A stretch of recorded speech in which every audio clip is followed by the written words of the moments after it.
আপনি কি জানেন এমন একটি গুনাহ আছে যার শাস্তি আল্লাহ তাআলা আখিরাতের জন্য অপেক্ষা করেন না, এই দুনিয়াতেই তার ফল ভোগ করতে হয়।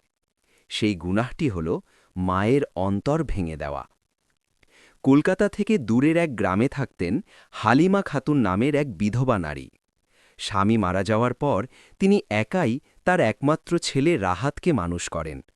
না খেয়ে থেকেও ছেলেকে খাইয়েছেন। রাত জেগে তার জ্বর দেখেছেন, মানুষের বাড়িতে কাজ করে পড়াশোনা করিয়েছেন। তার স্বপ্ন ছিল ছেলে একদিন বড় মানুষ হবে।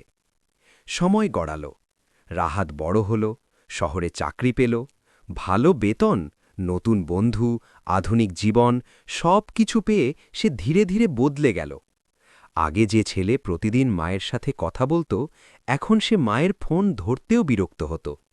মা ফোন করলে বলতো, আমি ব্যস্ত, পরে কথা বলবো। সেই পরে আর আসত না। ঈদের দিন এলো।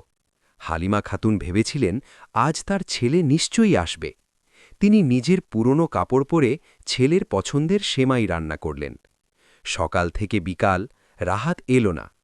শেষ পর্যন্ত মা নিজেই রওনা দিলেন শহরের দিকে, ছেলের বাড়িতে। ফ্ল্যাটের সামনে দাঁড়িয়ে কাপা গলায় বললেন, বাবা, আমি তোর আম্মা। রাহাত তখন বন্ধুদের সাথে ছিল। সে লজ্জা পেল। চারদিকে তাকিয়ে নিচু গলায় বলল, আম্মা, তুমি এখন যাও। তারপর কিছু টাকা হাতে ধরিয়ে দিল, কিন্তু ঘরে ঢুকতে দিল না।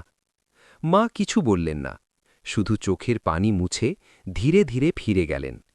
তার ঠোঁটে ছিল একটাই কথা, ইয়া আল্লাহ। এরপর শুরু হল রাহাতের পতন। কিছুদিনের মধ্যেই তার চাকরি চলে গেল। বন্ধুরা তাকে এড়িয়ে চলতে লাগল। অর্থকষ্টে পড়ে গেল সে। তারপর হঠাৎ এক অজানা অসুখে ভুগতে লাগল।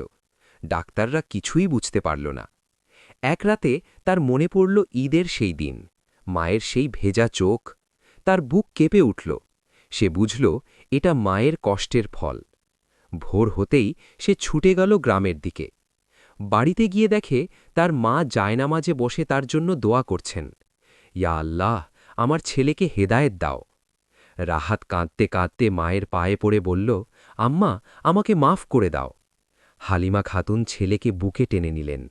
বললেন, আমি তোকে আগেই মাফ করে দিয়েছি বাবা। সেই দিন থেকে রাহাত বদলে গেল। সে মায়ের সেবা করতে লাগল, মায়ের পাশে থাকল। কিছুদিন পর তার অসুখ ভালো হয়ে গেল। জীবনও স্বাভাবিক হতে শুরু করল। কিন্তু এবার সে জানত, মায়ের দোয়া ছাড়া জীবনে কোনো বরকত নেই। মনে রাখবেন, মায়ের সন্তুষ্টিতে আল্লাহ সন্তুষ্টি, আর মায়ের চোখের পানি দুনিয়া ও আখেরাতের ধ্বংস ডেকে আনে।